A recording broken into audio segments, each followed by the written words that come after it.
வணக்கம் அன்பு நண்பர்களே, இன்றைய கேள்வி கணவல் நிகழ்ச்சிக்கு உங்கள் அனைவரையும் அன்போடு வரவேற்கிறோம். தமிழக அரசியலில் ஒவ்வொரு நாளுமே பரபரப்புக்கு பஞ்சமில்லாமல் ஓடிக்கொண்டிருக்கிறது. இதற்கிடையில் அதிமுகவுடைய அவைத்தலைவராக இருந்து கொண்டு கல்வி அமைச்சராக இருக்கக்கூடிய திரு செங்கோட்டையன் அவர்கள் பள்ளி கல்வித்துறையில் நிறைய மாற்றங்களை கொண்டு வந்து கொண்டிருக்கிறார். தேர்வு முடிவுகள் வெளியிடுவது 2 நிமிடங்களிலேயே அவரவருடைய செல்போனுக்கே தேர்வு முடிவுகள் வெளியிடுவது உட்பட பல்வேறு விஷயங்கள் செய்து கொண்டிருக்கிறார். இன்னமும் அடுத்தடுத்த கட்டங்களாக நடைமுறையில் சாத்தியமா என்ற கேள்வி எழுப்பக்கூடிய அளவுக்கான விஷயங்கள் கல்வித்துறை நடந்து கொண்டே இருக்கின்றன. இது தொடர்பாக இன்னும் சொல்ல போனால் பாடத்திட்டங்களை சிலபஸை மாற்றி அமைப்பது, அடுத்தடுத்த கட்டங்களாக சுலபமான விஷயங்களை கொண்டு வருவது, 11ஆம் வகுப்புக்கு பொதுத் தேர்வு நடத்துவது என்று பல்வேறு புதிய விஷயங்களை அறிமுகப்படுத்திக் கொண்டே இருக்கிறார்கள். பதவியேற்ற சில மாதங்களுக்குள்ளேயே பள்ளிக் கல்வித்துறையில் பல மாற்றங்கள் ஏற்பட்டு கொண்டே இருக்கின்றன. இதனுடைய விளைவுகள் என்ன? இது மாணவர்கள் மத்தியில் எந்த மாதிரியான தாக்கத்தை ஏற்படுத்தும்? மாணவர்களுக்கு ஒரு மிகப்பெரிய அழுத்தத்தை ஏற்படுத்துமா என்பது உட்பட பல்வேறு விஷயங்கள் இருக்கின்றன. கேள்விகள் தொடர்ந்து கொண்டே இருக்கின்றன. இதை தாண்டி அரசியல், அதிமுக இருக்கவே இருக்கிறது நிறைய கேள்விகள். வாருங்கள், இன்றைய கேள்வி கணவல் நிகழ்ச்சியில் திரு செங்கோட்டையன் அவர்களிடம் கேட்பது நிறைய இருக்கின்றன. கேட்கலாம். வணக்கம். நான் அந்த எஜுகேஷன் போகிறதுக்கு முன்னாடி கொஞ்சம் அரசியல் தெரிஞ்சுக்கலான்னு பார்க்குறேன். நடிகர் ரஜினிகாந்த் அவர்கள் அரசியலுக்கு வரப்போகிறேன் அப்படிங்கிற மாதிரி ஒரு சூசகமான விஷயங்கள் நிறைய சொல்லியிருக்காரு. நேரடியாக அறிவிக்கலை, ஆனால் கிட்டத்தட்ட அவருடைய பேச்சு செயல் எல்லாமே அதுபோல் தெரிகிறது. அவர் அரசியலுக்கு வருவார் நீங்கள் நினைக்கிறீங்களா? வந்தால் அதிமுக நிலைப்பாடு என்ன? அதிமுகவை பொறுத்தவரையிலும் புரட்சித் தலைவர் எம்ஜிஆரால் உருவாக்கப்பட்ட இயக்கம், புரட்சித் தலைவர் அம்மாவால் வழிநடத்தி செல்லப்பட்ட இயக்கம். அம்மாவுடைய வழியில் நின்று கொண்டு இன்றைக்கு தமிழக முதலமைச்சர் அவர்கள் பல்வேறு நலத்திட்டங்களை ஒவ்வொரு துறை வாரியாக செயல்படுத்தி கொண்டிருக்கிறார்கள். ஆகவே இதனால் அனைத்து இந்திய அண்ணா திராவிட முன்னேற்ற கழகத்திற்கு எந்த பலவீனமும் ஏற்படாது. திரு ரஜினி அவர்கள் பேசும்போது திரு ஸ்டாலின் அவர்களை ஒரு சிறந்த நிர்வாகி, ஒரு திறமையான நிர்வாகி என்று குறிப்பிட்டிருக்கார். அதிமுகவிலிருந்து அந்த பார்வையை நீங்கள் எப்படி எதிர்கொள்கிறீங்க? அவருடைய நினைவில் வந்தவர் அவர் மட்டும் இருந்திருக்கக்கூடும். ஆகவே அப்படிப்பட்ட நிலையை அவர் எடுத்து காட்டியிருக்கிறார். இதிலும் திறமை வாய்ந்தவர்கள் இருக்கிறார் என்பதை எதிர்காலத்திலே அவர் புரிந்து கொள்ளப் போகிறார். திமுகவுடைய செயல் தலைவரை பற்றி அவர் பாராட்டி சொல்றாரு, ஆனால் அதிமுக பற்றி ஒரு வார்த்தை கூட பேசலை அப்படிங்கிறது அதிமுகவை பற்றின அவருடைய எண்ணத்தை வெளிப்படுத்தக்கூடியதாக இருக்குதா? அவர் அம்மாவை மட்டும் பார்த்தவர், மற்றவர்களை பார்க்கவில்லை. அவர் பார்ப்பதற்கும் வாய்ப்பில்லை. இனிமேல் பார்க்க போகிறார். அப்போது பார்க்கின்ற போது யார் யார் திறமைசாலிகள் என்பதை அவரால் யூகிக்க முடியும். திரு ஸ்டாலின் அவர்களுக்கு இணையாக அதிமுகவில் நிறைய நிர்வாகிகள், திறமைசாலிகள் இருக்கிறார்கள் என்பதை திரு ரஜினி விரைவில் உணர்வார்னு சொல்றீங்க? கண்டிப்பாக. போர் வரும்போது பார்க்கலாம் அப்படின்னு ஒரு வார்த்தையை பயன்படுத்துறார். போருக்கு முன்னாடி நம்ம நிறைய விஷயங்கள் தயார்படுத்திக்கணும், ஆனால் போர் வரும்போது நம்ம அதை பார்த்துக்கலாம்னு சொல்றார். போர் வரும்போது பார்த்துக்கொள்ளலாம் என்று ரஜினி அவர்கள் குறிப்பிடுவது, தேர்தல் வரும்போது என்னுடைய நிலைப்பாட்டை வெளிப்படையாக அறிவிப்பேன் அப்படிங்கிற கணக்கா? அது அவருடைய மனநிலையை தவிர அதை எங்களால் யூகிக்க முடியவில்லை. ரஜினி அரசியலுக்கு வந்தால் அதை அதிமுக எப்படி எதிர்கொள்ளும்? அதிமுக பொறுத்தளவுக்கு எல்லோரையும் எதிர்கொண்டிருக்கிறது. ஆகவே யார் களத்தில் இறங்கினாலும் அதிமுக என்ற இயக்கத்தை தமிழகத்தில் எவராலும் அசைத்து விட முடியாது. ரஜினியுடைய அரசியல் பிரவேசத்தை அதிமுக வரவேற்கிறதா, வெறுமனை பார்க்கிறதா, எதிர்க்கிறதா? ஒட்டுமொத்த கருத்துக்கள் நாங்கள் அனைவரும் கலந்து அந்த முடிவுகளை மேற்கொள்ள வேண்டுமே தவிர தனிப்பட்ட முறையில் நான் அந்த கருத்துக்களை வெளிப்படுத்துவது சரியாக எங்கள் இயக்கத்தில் இருக்காது. இது தொடர்பாக அதிமுக ஒட்டுமொத்தமாக முதலமைச்சர் திரு எடப்பாடி பழனிசாமி தலைமையில் கூடி ஆலோசனை பண்ணி ரஜினியை எப்படி எதிர்கொள்வது என்பது ஆலோசிக்கப்படும். அதை பற்றி கருத்துக்கள் பரிமாறிக்கொள்வோமே தவிர முடிவுகள் தேர்தல் வருகின்ற போது தான் நாங்கள் முடிவுகளை வெளிப்படுத்த முடியும். ஓகே. திரு ஓ பன்னீர்செல்வம் அவர்கள் பிரதமரை சந்திப்பதற்கான முயற்சி, டெல்லி பயணம், தேர்தல் ஆணையத்திடம் கூடுதலான ஆவணங்கள் தாக்கல் இதெல்லாம் செஞ்சிருக்கிறாரு. அவர் டிப்ளமேட்டிக்காகவும் லீகலாகவும் ரொம்ப ஸ்ட்ராங்கான மூவ் பண்ணிட்டு இருக்க மாதிரி உங்களுக்கு தோணுதா? அவருடைய செயல்பாடுகள் அவருக்கு சரியாக இருக்கும், எங்களுடைய செயல்பாடு எங்களுக்கு சரியாக இருக்கிறது. எங்களை பொறுத்தவரையிலும் இரட்டைகளை பெற்றே தீர்வோம் என்ற முறையில் எங்களுடைய பணிகள் அமைந்திருக்கிறது. அவர்கள் கொடுத்ததை காட்டிலும் பல லட்சம் அப்டேட் நாங்கள் வழங்கி கொண்டிருக்கிறோம். ஆகவே எங்களுக்கு முழு நம்பிக்கை அதில் இருக்கிறது. இல்லை, அவங்களும் தாக்கல் பண்ணுறாங்க, நீங்களும் தாக்கல் பண்ணுறீங்க. அப்போ பொதுச்செயலாளர் யார் என்ற கேள்வி ஒரு வெற்றிடம் ஏற்பட்டது போல தான் ஆகுது. ஓபிஎஸ் அணியிலும் தாக்கல் பண்ணுறாங்க, நீங்களும் தாக்கல் பண்ணுறீங்க. வெற்றிடம் ஏற்படுவதற்கு வாய்ப்பில்லை. முடிவு செய்ய வேண்டிய தேர்தல் ஆணையம். தேர்தல் ஆணையம் அந்த இடத்த ஒரு காலி பணியிட மாதிரியே பார்க்குது, அது மாதிரி அறிவிக்குது. அது ஒரு சரியான விஷயமா இருக்குமா? நீங்கள் அதை அப்ஜெக்ட் பண்ண வேண்டாமா? இல்லை, எங்கள் கட்சிக்கு பூச்செயலாளர் இருக்காங்க, துணை பூச்செயலாளர் இருக்காங்க, தலைமை செயலாளர் இருக்காங்க, நாங்கள் எல்லாரும் ஆக்டிவாக இருக்கோம் அப்படின்னு நம்ம சொல்ல. தேர்தல் ஆணையம் நமக்கு ஒரு அவகாசத்தை தந்திருக்கிறார்கள். இருதரப்பினரும் அவர்களுடைய தங்களுடைய நிலைக்கேற்ப அப்டேட் வழங்கலாம் என்று ஆணையிடப்பட்டிருக்கிறது. அந்த அவகாசத்தின் அடிப்படையில் நாங்கள் பொறுப்பாளர் அனைவரிடத்திலும் சென்று முறைப்படி அவிடவிட்டு பெற்று அந்த முழுமையாக தேர்தல் ஆணையத்திற்கு நாங்கள் அனுப்பி கொண்டிருக்கிறோம். அந்த கால வரை இன்னும் இருக்கிறது. இருக்கின்ற போது எங்களை பொறுத்தவரையிலும் முழுமையாக எங்களுக்கு அந்த வெற்றி கிடைக்கும் என்ற நம்பிக்கை எங்களுக்கு இருக்கிறது.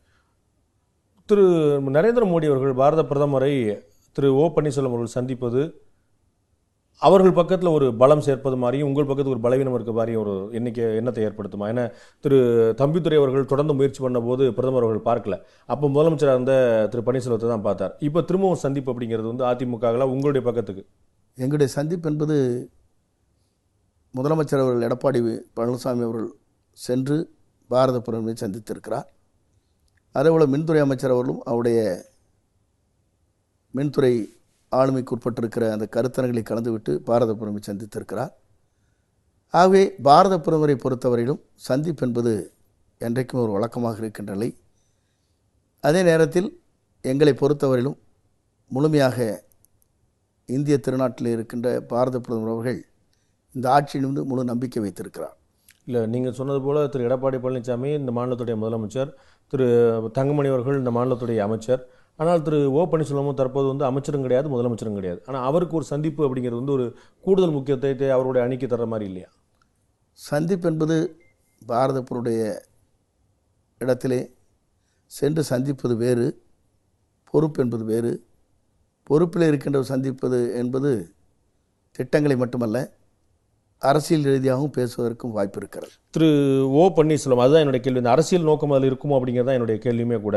திரு ஓ பன்னீர்செல்வம் முதலமைச்சராக இருந்தபோது திரு தம்பிதுரை அவர்கள் மக்களவை துணை சபாநாயகர் தொடர்ந்து சந்திப்பதற்கு முயற்சி பண்ணிட்டே இருந்தார் பிரதமரை. ஆனால் வந்து பிரதமர் சந்திக்க கொடுக்கல, முதலமைச்சரை மட்டும்தான் சந்திச்சுட்டு இருந்தார். இப்போ வந்து முதலமைச்சர் சந்திக்கிறாரு, மற்ற அமைச்சரை சந்திக்கிறாரு, கூடவே சேர்ந்து திரு ஓ பன்னீர்செல்வம் சந்திக்கிறார். அப்படிங்கிறது அவர்கள் பக்கம் பாஜகவுடைய ஆதரவு கரம் நீள்கிறது அப்படிங்கிற ஒரு எண்ணத்தை ஏற்படுத்தாதா? இந்த கேள்விக்கு இப்போது பதில் சொல்வது சரியாக இருக்காது. காலம் பதில் சொல்லணும் சொல்லும். ஓகே. திண்டுக்கல்ல திரு ஓ பன்னீர்செல்வம் அவர்கள் வந்து பொதுக்கூட்டத்தில் பேசும்போது திரு டி ஜெயக்குமார் அவர்கள் நிதித்துறை பொறுப்பை நான் வேணா விட்டுக் கொடுக்க தயாராக இருக்கிறேன்னு சொல்லும்போது எவ்வளவு திமிர் என்று கேள்வி எழுப்புகிறார் திரு ஓ பன்னீர்செல்வம் அவர்கள். எனக்கு வந்து நிதியமைச்சர் பதவியை விட்டுக் கொடுக்கிறார்களா அப்படின்னு கேட்கிறார். இது எப்படி நீங்கள் பார்க்குறீங்க? நிதியமைச்சர் ஒரு கருத்தை சொல்கிறார். அன்றைய நிதியமைச்சராக இருந்த அவர்களும் இந்த கருத்துக்களை சொல்கிறார். கருத்து பரிமாற்றமே தவிர அதிலே நாம் ஒரு விமர்சனம் என்று சொல்லிவிட முடியாது. ஏனென்று சொன்னால் இவர் ஒரு கருத்தை வெளிப்படுத்துகின்றவர், மற்றொரு கருத்தை அவர் வெளிப்படுத்துகிறது ஜனநாயகத்தில் இருக்கின்ற முறைகள் ஒன்றாக இருக்கிறது. நான் வந்து என்னுடைய பதவியை விட்டு கொடுக்குறேன்னு சொல்லி சொல்கிறதும் அது எவ்வளோ திமிர் பார் அப்படின்னு சொல்லி எதிரில் சொல்கிறதும் கருத்து பரிமாற்றமாக பார்க்க முடியுமா? இது வந்து ஒரு விட்டுக்கெடுத்தலாகவும் அது ஒரு விமர்சனமாகவும் கடுமையான வார்த்தைகளும் சேர்ந்து வர மாதிரி பார்க்கலையா நீங்கள்? வார்த்தைகளை பயன்படுத்துவது ஒவ்வொருடைய மனநிலையை பொறுத்து இருக்கிறது. அவருடைய என்ன கனவுகளில் இருக்கிறார் என்பது யாராலும் புரிந்து கொள்ள முடியவில்லை. அதனால் தான் இந்த பிரதிபலிக்கப்பட்டிருக்கிறது. ஸோ அது நிதியமைச்சர் பதவியை தாண்டி முதலமைச்சர் பதவியும் ஒரு பிரச்சனைக்குரிய விஷயமா இருக்கிறதுனால தான் இந்த விஷயமா? இல்லாட்டி திரு நிதியமைச்சர் ஜெயக்குமார் அவர்கள் பதவி கொடுக்குறேன்னு சொன்னால் அதை நான் கால முடிவு செய்யணும், இல்லாட்டி அதெல்லாம் ஏற்க தயாராலாம் சொல்லியிருக்கலாம். ஆனால் எவ்வளவு திமிர் அப்படிங்கிற ஒரு கேள்வியை திரு ஓபிஎஸ் அவர்கள் எழுப்பும்போது அதற்கு இப்போது நான் பதில் சொல்வது சாத்தியக்கூறாக இருக்காது. இந்த இரு அணிகளுக்கு இடையிலான இணைப்பு அப்படிங்கிறது விரிசல் அதிகரிச்சுட்டே போகிற மாதிரி நிலைமை ஏற்படுத்தியிருக்கோ, அது சாத்தியம் இல்லைங்கிற நிலைமை ஏற்படுத்தியிருக்குதோ? இரு அணிகளும் பேச்சு கொண்டிருக்கார். நேற்றைய தினம் கூட முதலமைச்சர் அவர்கள் பேசுகின்ற போது இரு அணிகளும் பேச்சுவார்த்தை நடைபெற்று கொண்டிருக்கிறது என்று அழுத்தமாக சொல்லியிருக்கிறார். ரெண்டு பக்கமுமே நம்ம வந்து நிர்வாகிகளை நியமித்து போட்டிருந்தோம், இவங்கெல்லாம் இருக்கிறாங்கன்னு திரு நத்தம் விஸ்வநாதன் அங்கே, திரு கே பி முனிசாமி இங்கே வந்து அமைச்சர் பெருமக்கள் மூத்த நிர்வாகிகள் எல்லாருமே போட்டிருந்தாங்க. பட் ஒரு தடவை கூட இவங்க ஒன்று சந்தித்து பேசுன மாதிரி தகவல் இல்லையே. பத்திரிகையாளருக்கு தெரியாமல் இருக்கலாம். சந்திப்பு என்பது தனியான இடத்தில் நடைபெறுகிறது. அது அப்படி நடைபெற்று கொண்டிருக்கிறது. குழுக்கள், இரண்டு குழுக்களும் தனியாக சந்தித்து பேசுகிறார்கள். குழுக்கள் இருக்கக்கூடிய சிலர் தனிப்பட்ட முறையில் பேசுகிறாங்களா? ஒருவருக்கொருவர் பேசி கொண்டிருக்கார் தனித்தனியாக. இல்லை, அந்த குழுவுடைய நிர்வாகிகள் நியமிக்கப்பட்டிருக்காங்க அப்படின்னு சொல்லி பேச சொல்லும்போது அவர்கள் சந்திக்கிறான்னு சொல்லும்போது அது அவ்வளோ ரகசியமாக வைக்கப்பட வேண்டிய அவசியம் என்ன சார்? குழு அறிவிச்சதே பேசுறதுக்காக தானே. அது அந்த சந்திப்பு ஒரு காரியம் வெற்றி பெற வேண்டும் என்றால் ரகசியம் காக்கப்பட வேண்டும். இரு அணிகளுக்கு இடையில் வந்து அப்போ ரகசியமான விஷயங்கள் நிறைய இருக்குது. பேசிக்கொண்டிருக்கிறார். ஒரு சாமானிய மனிதனுக்கு, வாக்காளனுக்கு, ஒரு தமிழ் மக்களுக்கு நம்ம வந்து ஒரு வாக்களித்தோம், ஒரு கட்சி இருக்குது, இயங்குது, ஆளுங்கட்சியாக இருக்குது, இவர்கள் ரகசியமாக ஒரு நிறைய பேசிக்கொள்கிறாள்னு சொன்னால் உள்ள என்ன கணக்கு ஓடிட்டு இருக்குங்கிற ஒரு ஐயம் வந்து சாமானியனுக்கு ஏற்படும். சாமானிய மக்களுக்கு அது தேவையில்லை. ஏனென்றால் ஒரு குடும்பத்தில் இருக்கின்றவர் மனைவியும் கணவனும் எப்படி ரகசியத்தை பேசிக்கொண்டு வெளிப்படையாக தெரிவதில்லையோ அதே போல் ஒரு இயக்கங்களே இருக்கிற அந்த இயக்கத்திலே இருக்கின்ற இருவரும் பேசிக்கொள்வதில் அதில் தவறு எதுவும் இல்லை.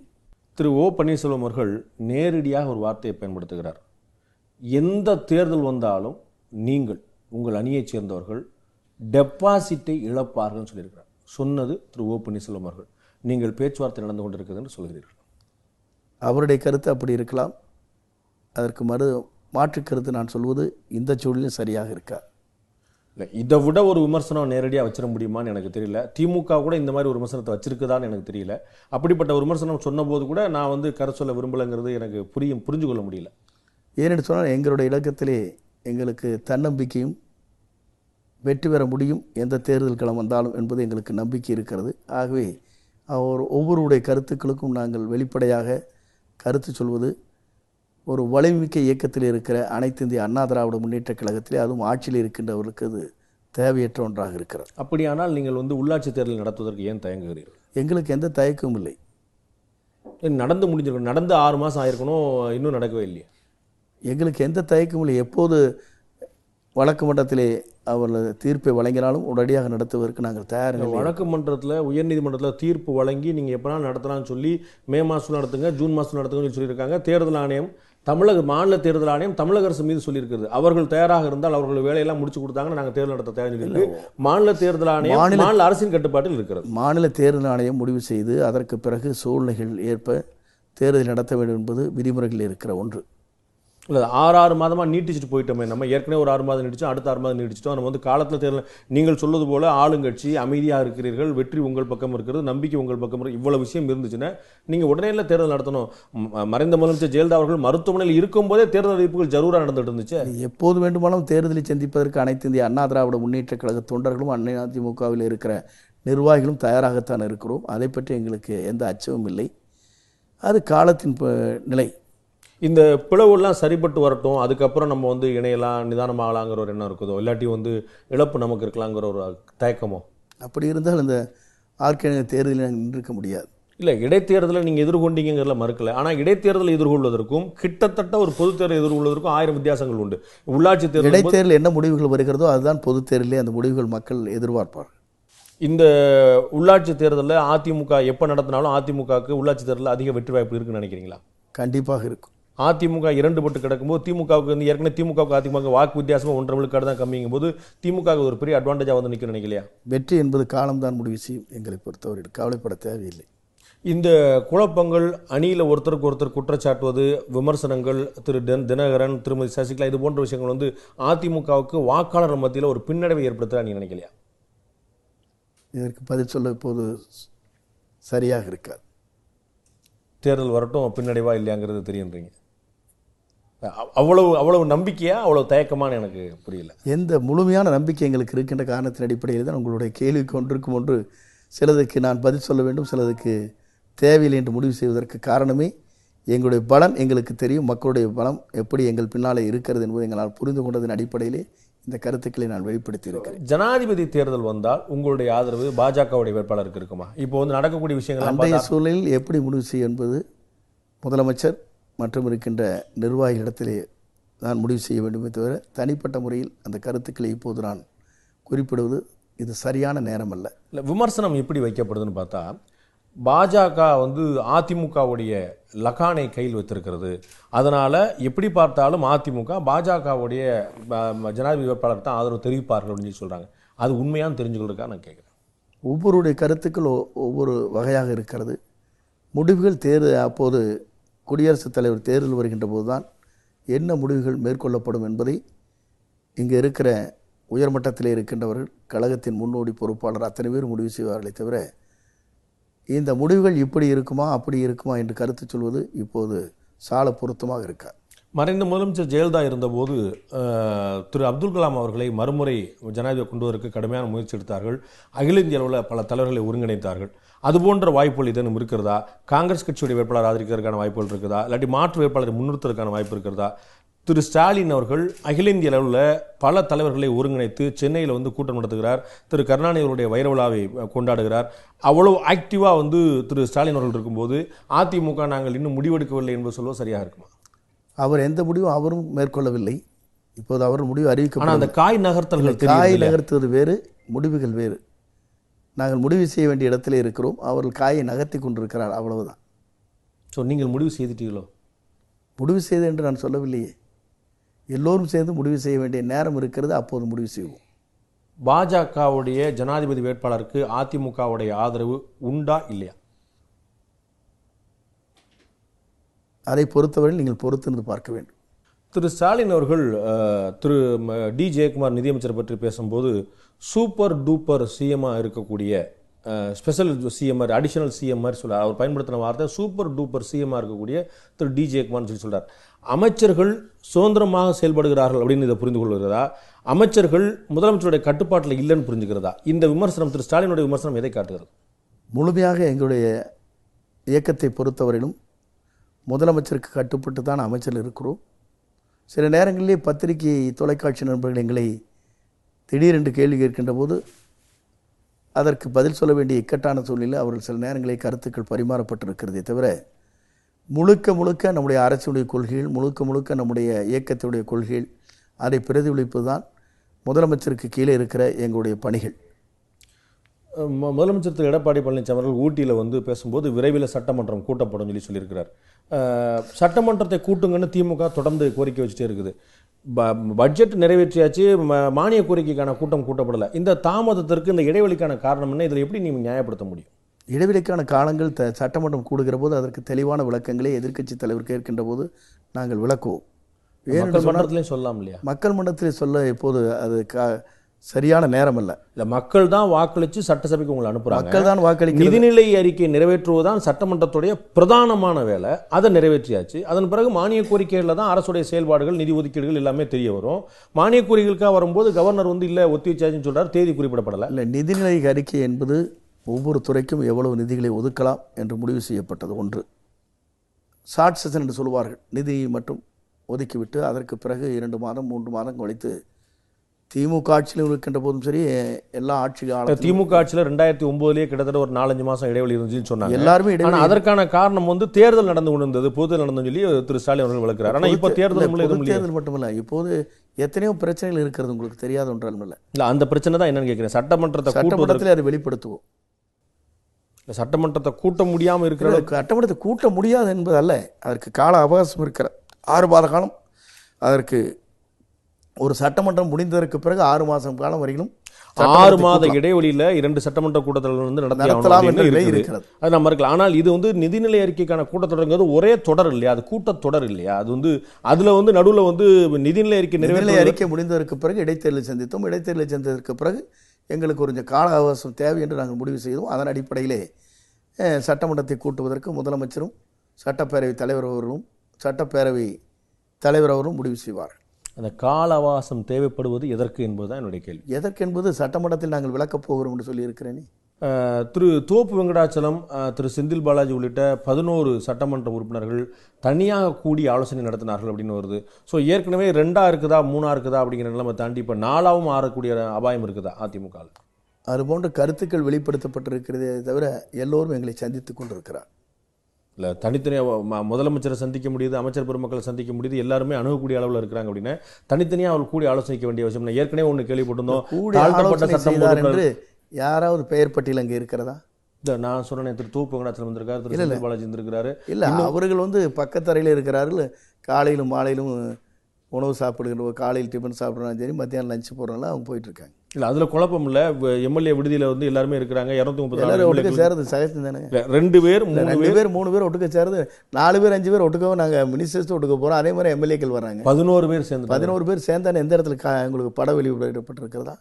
இல்லை, சந்திப்பு ரகசிய சந்திப்பு ரகசிய சந்தி நீங்கள் சொல்லலாமே தவிர 11 பேர் சந்தித்தார் என்று ஏதாவது புள்ளி உங்களிடத்தில் இருக்கிறதா? இல்லை, சந்திப்பு நடந்தது வந்து ரொம்ப சந்திப்பு நடந்தது என்று பத்திரிகையிலே வந்திருக்குது, தொலைக்காட்சியிலே வந்து கொண்டிருக்கிறதே தவிர எத்தனை பேர் செஞ்சார், எங்கே செஞ்சார், ஏதாச்சும் ஒரு யாராச்சும் அந்த ரகசியம் எப்படி ரகசியமாக தெரிந்து உங்களுக்கு எப்படி தெரியும்? அமைச்சருக்கு தெரியும். நாங்கள் ஏதாவது தவறான செய்தி கொடுத்துருந்தோம்னு அந்த 11 பேரில் யாராவது ஒருத்தர் மறுத்திருக்கணும். அந்த மாதிரிலாம் 11 பேரை போட்டு நீ கொடுக்கவே இல்லையே.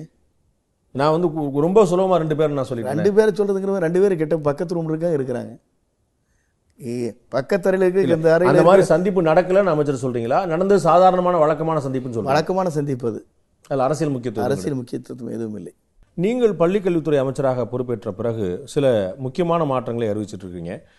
12ஆம் வகுப்பு தேர்வு முடிவு வெளியாகிறதுக்கு 2 நாள் முன்னாடி ரேங்கே கிடையாதுன்னு தடாலடி அறிவிக்கிறது அமைச்சருடைய சுதந்திரம்னு பார்க்கறதா, இவ்வளவுப்பட்ட பெரிய முடிவுகளை வந்து தன்னிச்சையாக எடுக்கிறது சரியா அப்படின்னு கேள்வி எழுப்புறதா? இது தன்னிச்சையான முடிவல்ல.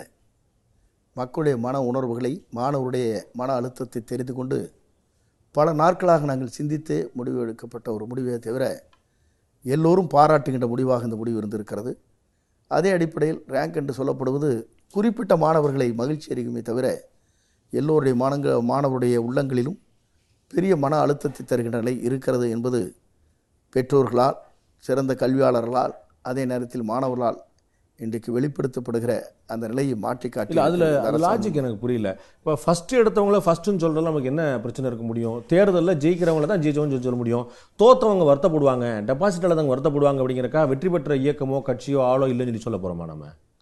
இவர் தான் ஜெயிச்சாரு, இவர் தான் முதலமைச்சர், இவர் தான் அமைச்சர், அப்படி தானே சொல்லணும். இவர் தான் ஜெயிச்சார், இவர் ஜெயிக்கலன்னு சொல்லணும்ல. அது மாதிரி தேர்வு முடிவில் நம்ம வந்து இவர் வந்து 10th இவ்வளோ மார்க் வாங்கியிருக்காரு, +2 மார்க் வாங்கி, இது சொல்ல நமக்கு என்ன தயக்கம் வந்துட முடியும்? இது ஒரு 10 ஆண்டு காலத்திற்கு முன்னாலே இந்த முடிவுகள் இல்லை. உங்களுக்கு தெரியாத ஒன்றல்ல. இந்த 10 ஆண்டுகளுக்குள்ளே தான் இது நடைபெற்றிருக்கிறது. தேர்தல் முடிவுகளை பொறுத்தவரை முதல் இடம், 2வது இடம், 3வது இடம் என்ற இந்த ரேங்கிங் போடப்பட்டது இதுதான். போட்டி அதிகரிக்காதா? போட்டிகள் அல்ல, இதுல வந்து மன அழுத்தங்கள் ஏற்படுமே தவிர போட்டிகள் அல்ல. நீங்க வந்து ஃபர்ஸ்ட், செகண்ட், தேர்ட்னு யாருன்னு அறிவிச்சா மற்ற மாணவர்கள் பாதிப்புக்குள்ளாரான்னு சொன்னார். ஒரு ஓட்ட பந்தயத்துல, ஒரு ஓட்ட போட்டியில முதலிடம் பெற்றவர், 2ஆம் இடம் பெற்றவர், 3ஆம் இடம் பெற்றவர், செகண்ட்ஸ்ல மைக்ரோ வினாடிகள்ல தவறு விட்டவர்னா நம்ம போடுறோம். அப்ப ஓட்ட போட்டியில கலந்துக்கிட்டு தற்கொலை பண்ணிக்குவாங்க, வருத்தப்படாமல் சொல்லி நம்ம கவலை பண்ண முடியுமா? ஓட்டப்பந்தயத்தில் நடந்து கொள்பவர்கள் குறிப்பிட்ட நபர்கள். ஆனால் இதிலே இடம்பெறுகின்றவர்கள் 20 லட்சம் மாணவர்கள். இதற்கும் அதற்கும் வித்தியாசம் இருக்கிறது. சரி, நீங்கள் தேர்தலை வச்சுக்கோங்க. தமிழ்நாட்டில் வந்து உள்ளாட்சி தேர்தல் நடக்க போகுது. உள்ளாட்சி தேர்தலில் 1.25 லட்சம் போஸ்டிங்கே இருக்குது, பதவியிடமே அவ்வளோ இருக்குது. அதில் வந்து 20 லட்சம் பேர் மேல் போட்டியிட போகிறாங்க. அப்போ நம்ம என்ன செய்ய போகிறோம்? தேர்தல் முடிவு அறிவிக்க மாட்டோமா? தேர்தல் யார் ஜெயிச்சா யார் தோத்தான்னு சொல்லணும்ல. யார் முதலிடம், யார் 2ஆம் இடம், யார் டெபாசிட் இருந்தார்கள், யாருக்கு கிடைச்சது சொல்லணும்ல. அது தேர்தல் முடிவுகள் வேறு. முதலிடத்தை பெற்றோம் என்று சொல்வதில்லை, வெற்றி பெற்றோம் என்று தான் சொல்லியிருக்கிறோம். தவிர முதலிடத்தை ஒரு பிடித்தார், இத்தனை மதிப்பெண் பெற்றிருக்கிறார் என்று வாக்குச்சீட்டில் சொல்லப்பட்டிருக்கிறது. உங்களுக்கு தெரியும் எத்தனை வாக்குகள் பெற்றார்னு சொல்லித்தான் ஆகணும்.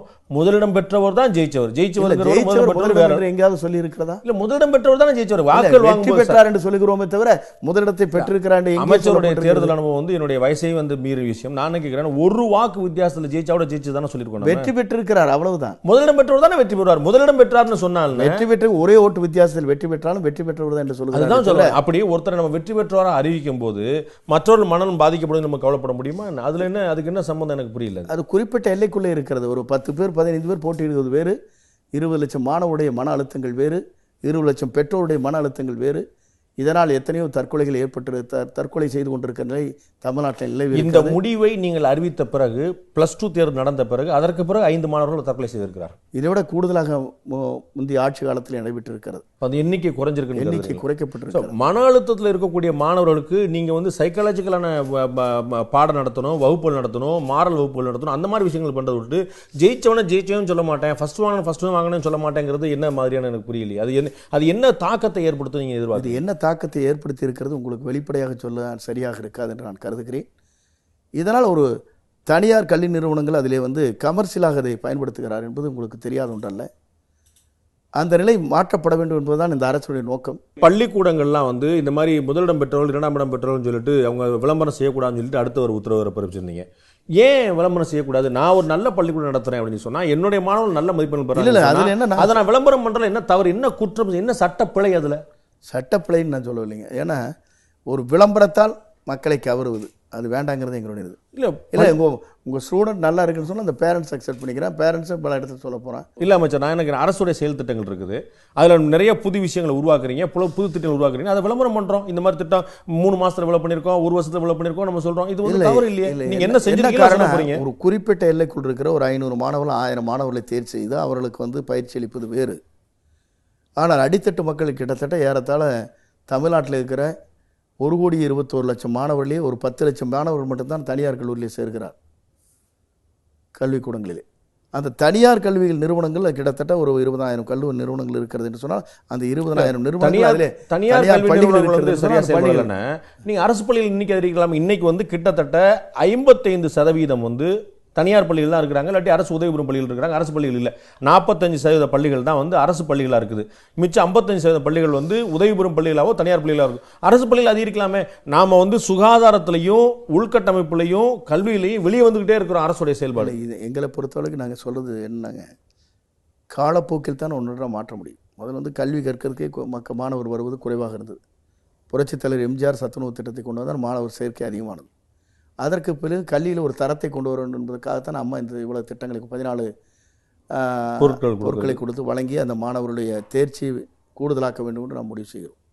இது ஒன்றின் பின் ஒன்றாகத்தான் கொண்டு வர முடியும். ஒரு நாட்டுடைய ஒரு பெரிய புரட்சி உருவாக்குவது என்பது கல்வித்துறையில் அவளுக்கு சுலபமான காரணம் என்ன என்று பள்ளி கல்வித்துறையில் மாணவர்கள் மீது அவ்வளவு அக்கறை இருக்குமே. ஆனால் அரசு பள்ளிக்கூடங்களுடைய எண்ணிக்கை அதிகரிக்கக்கூடிய வாய்ப்புகள் இருக்கா? தனியார் பள்ளிகளுடைய எண்ணிக்கையை குறைப்பதற்கான வாய்ப்புகள் இருக்குதா? அரசு பள்ளிகளுடைய எண்ணிக்கை கூட்டணும் முதல்ல, அதானே மாணவர்கள் வந்து தேடி வராங்க. அப்போ தான் தனியார் பள்ளிகளுடைய ஆதிக்கத்தை குறைக்க முடியும். சுலபமான வழியை தானே. இப்போ அதுதான் இந்த வருஷம் கொண்டு வரங்க. +1க்கு நீங்கள் பார்த்தீங்கன்னா நடுநிலைப் பள்ளியிலேருந்து உயர்நிலைப் பள்ளிகள் அப்கிரேட் 150 கொண்டு வரோம். 10th +2 அது 100 பள்ளிகள் கூடுதலாக கொண்டு வருகிறோம். உயர்நிலை பள்ளியாகவோ மேல்நிலை பள்ளியாகவோ தரை ஊற்றினா போதுமா? நம்ம தமிழ்நாட்டில் வந்து அரசு பள்ளி, அரசுக்கு மேல்நிலைப் பள்ளி உயர்நிலைப் பள்ளி உருவாக்குவதன் வாயிலாகத்தான் அங்கே இருக்கிற கிராமப்புறங்களில் இருக்கிற ஏழை மக்கள் அதில் கல்வி இருக்க முடியும். அந்த அடிப்படையில் தான். இல்லை, பள்ளிக்கூடங்களோட எண்ணிக்கை நீங்கள் அதிகரிக்கலாமே, அரசு பள்ளிக்கூடங்கள் எண்ணிக்கை அதிகரிக்கலாமே, அதுக்கான முயற்சியில் மேற்கொள்ள தேவையான பள்ளிகள் இருக்கிறதே கிராமந்தோறும். அடுத்த ஒரு அரசாணை நீங்கள் வெளியிட்டிருக்கீங்க 11ஆவது வகுப்பை வந்து பொதுத் தேர்வாக மாற்றுறதுக்கு. ஏற்கனவே 10ஆம் வகுப்பு பொதுத் தேர்வு 12ஆம் வகுப்பு பொதுத் தேர்வு மாணவர்களுக்கு ஒரு அழுத்தத்தை கொடுக்குதுங்கிற மாதிரி விமர்சனம் இருக்கும்போது 11ஆவது வகுப்பும் பொதுத் தேர்வுன்னு சொல்லி அடுத்தடுத்து 3 ஆண்டுகள் பொதுத் தேர்வு வைத்தால் மாணவர்களுக்கு ஒரு மன அழுத்தத்தை ஏற்படுத்தாது. இது எதற்காக கொண்டு வரப்பட்டிருக்கிறது என்று சொன்னால், +2 முடித்துவிட்டு கல்லூரிக்கு செல்கின்ற மாணவர்கள் 200க்கு 200 தேர்வு செய்கின்ற மாணவர்கள் இன்று அண்ணா பொறியியல் கல்லூரியில் சேர்க்கப்பட்ட முதல் மாணவன் என்று சொல்லப்படுகிற தேர்வு செய்யப்பட்ட மாணவன் தேர்ச்சி விகிதம் குறைந்து கொண்டிருக்கிறது. அவரால் அந்த தேர்ச்சியை வெற்றி பெற முடியவில்லை. பொறியியல் படிப்பில் பெரிய அளவில் சாதிக்க முடியவில்லை என்ற நிலை 21% இருக்கிறது என்று புள்ளி விவரங்களுக்கு சொல்லியிருக்கிறது.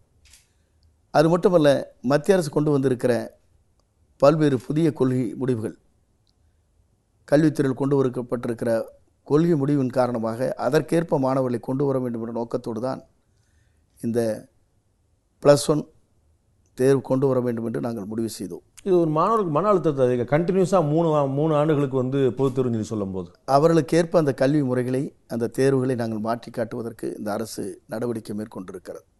இந்த இடத்துல நம்ம வந்து கவனம் செலுத்த வேண்டியது பாடத்திட்டத்திலையா, மாணவர்கள்ட்டையா, ஆசிரியர்கள்ட்டையா?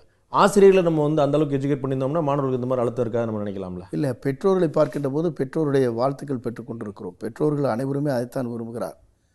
+1 தேர்வு வைத்திருந்தால் அது நன்றாக இருக்கும் என்று பெற்றோருடைய ஆசை. ஏனென்று சொன்னால் தன்னுடைய மாணவன் சிறந்த மாணவர்களாக எதிர்காலத்தில் அமைந்திடல் வேண்டும் என்ற ஆசை அவர்களுக்கு இருக்கிறது. ஏனென்று சொன்னால் இந்த நீட் தேர்வை பொறுத்தவரையிலும் உங்களுக்கு தெரிந்திருக்கக்கூடும், இந்த ஆண்டு நீட் தேர்வில் வருகின்ற கேள்வித்தாள்கள் அனைத்துமே +1 கேள்வித்தாள்கள் தான் இங்கே இருந்திருக்கிறது. ஆகவே மாணவர்களுக்கு பெரிய அச்சத்தை அது உருவாக்கி இருக்கிறது என்பதை நாட்டு மக்களுக்கு வெளிப்படையாக தெரியும். ஒரு கிளை கேள்வி. ஸோ நீட் தேர்வு அப்படிங்கிற சாப்டர் முடிஞ்சது, நம்ம வந்து தமிழக அரசு ஏற்றுக்கொண்டது, நம்ம நீட் தேர்வு எதிர்கொள்வதற்கான வழி தான் அடுத்து நம்ம பார்க்க வேண்டியது. இல்லை, தமிழக அரசு ஏற்றுக்கொண்டது என்பதல்ல.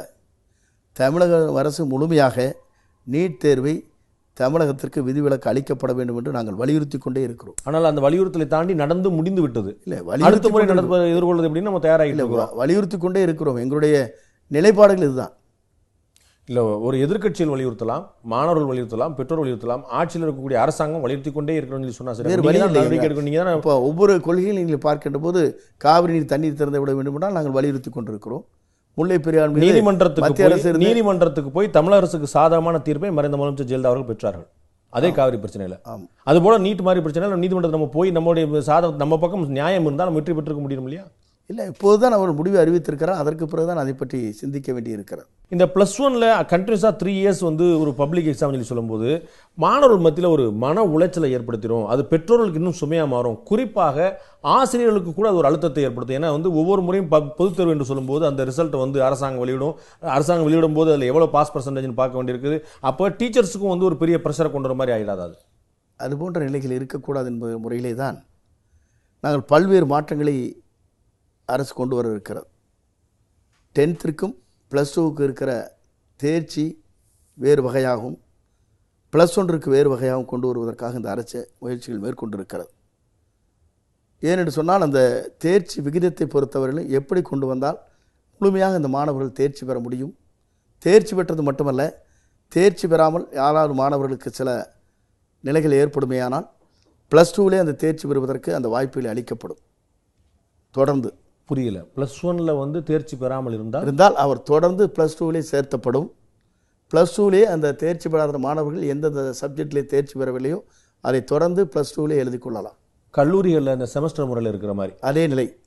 அது வந்து இப்போ அடுத்த ஆண்டுலேருந்து அது அமலுக்கு வரப்போகுது. ஸோ கண்டிப்பா. 11ஆவது வகுப்பு பொதுத் தேர்வில் ஒரு மாணவர் தோல்வி அடைந்தால் அந்த தோல்வி அடைந்த மாணவன் 12ஆம் வகுப்பிலே 12ஆம் வகுப்பு மாற்றப்படுவார். தொடர்ந்து படிப்பார். இதோடு சேர்ந்து இதையும் தேர்ச்சி எழுதுவார். ஓகே. அப்போ வந்து ஒரு வருடத்தை வீணாக்க வேண்டியது இருக்காது. ஒரு நிமிடங்கோல வீணாக்க வேண்டிய தேவையில்லை. ரொம்ப நல்ல திட்டம் போல தான் தெரியுது. ஆனால் அப்போ இப்போ மொத்தமாகவே எலும்பு யாருமே ஃபெயிலே கிடையாதுன்னு சொல்லிட்டு நம்ம கீழே 1ஆம் கிளாஸ்லேருந்து நம்ம 12ஆம் கிளாஸ் கொண்டு வந்துடலாமா? யாராவது ஃபெயில் ஆனீங்கன்னா அடுத்த வருஷம் சேர்த்து எழுதிக்கலாம். யாராவது ஃபெயில் ஆனீங்கன்னா அடுத்த வருஷம் சேர்ந்து எழுதிக்கலாம் சொல்லிக்கலாமே. 9th ஃபெயில் ஆக்க வேண்டியதில்லை, எங்கேயுமே ஃபெயில் ஆக்க வேண்டியது இல்லையே. இனிமேல் ஃபெயிலுங்கிறதே கிடையாது. அடுத்தவங்க போய் அடுத்த பாடத்தை நடத்த வேண்டியதான். ஒவ்வொரு பாடத்திட்டங்களும் ஒவ்வொரு முறையாக வைத்திருக்கிறது. 5 வரையிலும் ஒரு நிலை, 8ஆம் வகுப்பு நடுநிலைப் பள்ளிகள், 10ஆம் வகுப்பு வரையிலும் உயர்நிலைப் பள்ளிகள், மேல்நிலைப் பள்ளிகள் என்பது தான் இன்று இருக்கிற கேள்விகள். +1 +2 என்பது மேல்நிலைப் பள்ளி, ஹைஸ்கூல் அல்ல, உயர்நிலைப் பள்ளி அல்ல. ஆக ஒவ்வொன்றுக்கும் ஒரு தரம் இருக்கிறது. அதை தரத்தின் வகையாக பிரிக்கிறோம். அதன் அடிப்படையிலே 10th இருக்கிற மாணவன் அவன் பாஸ் செய்யவில்லைன்னா மீண்டும் 10th எழுத வேண்டியது தான். இல்லை, அது வந்து 3மே பொதுத் தேர்வு தானே அப்படிங்கிறனால நான் கேட்குறேன். பொதுத் தேர்வு வேறு, உயர்நிலைப் பள்ளி வேறு, மேல்நிலைப் பள்ளிகள் வேறு. மேல்நிலைப் பள்ளியிலே +1 இல்லை என்ற நிலையில் +1 கொண்டு வந்தால் எதிர்காலத்தில் இந்த மாணவர்களுக்கு சிறப்பாக இந்த கல்வி மாற்றங்கள் அமையும் என்ற முறையிலே தான் இந்த +1ற்கு தேர்வு கொண்டு வருகிறோம். இல்லை, 5 பாடம் 6 பாடத்தை பாஸ் பண்ண முடியாமல் தான் எனக்கு வந்து 2 பாடம் 3 பாடம் நான் ஃபெயில் ஆகிடுறேன். அதை வந்து அடுத்த முறை +2 வரும்போது அங்கே ஏற்கனவே ஒரு 6 பாடம், அதில் ஒரு 2 பாடம் சேர்த்து கொடுத்தோம்னா எனக்கு இன்னும் மாணவர்களுக்கு அழுத்தம் அதிகம் இருக்குமா, இன்னும் சுதந்திரமாக செயல்பட முடியுமா? அந்த மாணவர்களுக்கு வேண்டிய தேர்ச்சிகளை பயிற்சிகளை அளிப்பதற்கு இந்த அரசு தயாராக இருக்கிறது. சிறந்த வல்லுநர்களை வைத்துக்கொண்டு கூடுதலாக பள்ளி நேரங்களை அவர்கள் எந்தெந்த மாணவர்கள் விரும்புகிறாரோ அந்த மாணவர்கள் மனநிலைக்கு ஏற்ப நாங்கள் அந்த பள்ளிகளை நடத்துவதற்கு 1 மணி நேரம் நடத்துவதற்கு மாலை நேரங்களில் நாங்கள் தயாராக இருக்கிறோம். ஸோ பலவீனமாக படிக்கக்கூடிய மாணவர்களுக்கு ஸ்பெஷல் கிளாஸ் வந்து அரேஞ்ச் பண்ணுறோம். கண்டிப்பாக கூடுதலாக அமைப்பதற்கு வேண்டிய நடவடிக்கைகள் நாங்கள் மேற்கொண்டிருக்கோம். அவர்களை எப்படி அடையாளம் காண்பீர்கள்? மதிப்பெண்களை வைத்தா, இல்லாட்டி ஒவ்வொருத்தர் கற்கக்கூடிய முறையை வைத்தா? மாணவர்களே தங்களுடைய நலன் கருதி யார் விருப்பப்பட்டு வருகிறாலும் அந்த மாணவருக்கு அந்த பயிற்சி அளிக்கப்படும். ஸோ தனியார் நடத்தக்கூடிய டியூஷனுக்கு மாற்றாக இது இருக்கும். ஆமாம், தனியார் வந்து பள்ளி நிறுவனங்களை பார்க்கின்ற போது காலையிலிருந்து மாலை வரையிலும், மாலைக்கு பிறகு இரவு வரையிலும், இரவுக்கு பிறகு காலை 5 மணிக்கு எழுப்பிவிட்டு பயிற்சி தருகிற நிலை இருக்கிறது. ஆனால் எங்களை பொறுத்தவரையிலும் பள்ளி நேரம் முடிந்ததற்கு பிறகு மாலை நேரங்களே 1 மணி நேரம் வாரத்திற்கு 3 நாட்கள் வைக்கலாமா என்று நாங்கள் சிந்தித்து கொண்டிருக்கிறோம். சிறந்த கல்வியாளர்களை வைத்துக்கொண்டு அந்த பயிற்சி அளிக்கின்ற போது மாணவருடைய தரம் உயரும். இது வந்து +1 +2க்கு மட்டுமா, இல்லாட்டி ஒட்டுமொத்தமாக பள்ளி கல்வியில் முழுக்க வந்து கொண்டு வர போகிறீங்களா? +1 +2க்கு மட்டும். 10வது வகுப்புக்கு சேர்க்கல? 10ஆம் வகுப்புக்கு இல்லை. 10ஆம் வகுப்பும் பொதுத் தேர்வு அப்படிங்கிற முறையில் அதையும் நம்ம எக்ஸ்ட்ரா பண்ணக்கூடாது. 10, 11, 12 பொதுத் தேர்வு எழுதக்கூடிய மாணவன் செல்ல வேண்டிய இடமே கல்லூரிக்கு. அந்த கல்லூரிக்கு செல்கின்ற மாணவரை நல்ல தேர்ச்சி பெற்ற மாணவர்களாக தமிழகத்திலே அனுப்பப்பட வேண்டும். சிறந்த மாணவர்கள் தமிழ்நாட்டிலே தேர்வு செய்யப்பட வேண்டும் என்ற நோக்கத்தோடு தான் இதை கொண்டு வரும். ஸோ இப்படி புரிந்து கொள்ளலாம். 10ஆம் வகுப்பில் முழுமையான வடிகட்டுதல் நடக்கும். யார் தகுதியாக இருக்காங்க அவங்க மட்டும் மேலே போவாங்க. மேலே வந்து அதுக்கப்புறம் ஊக்கப்படுத்தல் நடக்கும். வடிகட்டுதல் நடக்காது. அவங்களை ரெடி பண்ணுறது, ப்ரிப்பேர் பண்ண ஒரு விஷயம் நடக்கும்னு புரிஞ்சுக்கலாமா? வழிகட்டுதல் என்று நீங்கள் சொல்வதைப் போல் அப்படிப்பட்ட சூழ்நிலை எல்லார் மாணவரும் முடிந்த அளவிற்கு வெற்றி பெறுகிறார்.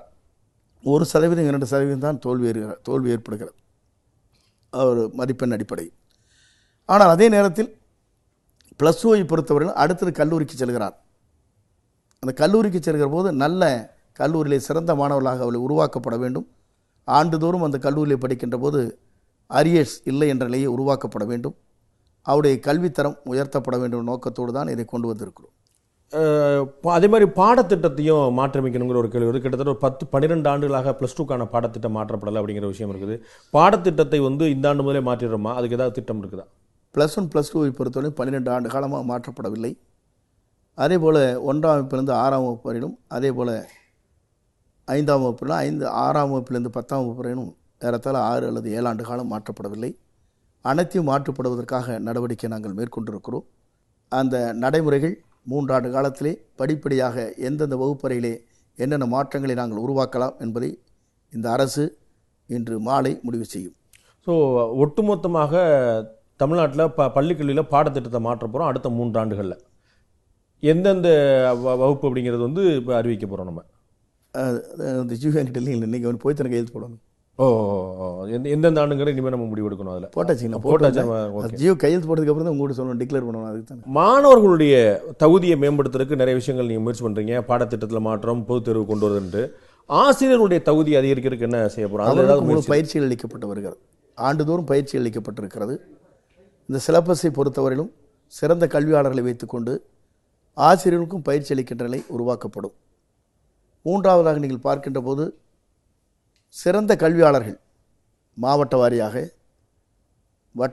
தாலுகா வாரியாக, ஒன்றியம் வாரியாக மாணவர்களை அழைத்து வாரந்தோறும் சனிக்கிழமை என்று நம்முடைய அரசு கல்லூரி பள்ளியிலே படிக்கின்ற மாணவர் மட்டுமல்ல, அதே நேரத்தில் தனியார் கல்லூரியில் படிக்கின்ற மாணவர்கள் வருகை தந்தாலும் அவர்களுக்கு அந்த பயிற்சி அளிப்பதற்காக இந்த அரசு நடவடிக்கை மேற்கொண்டிருக்கிறது.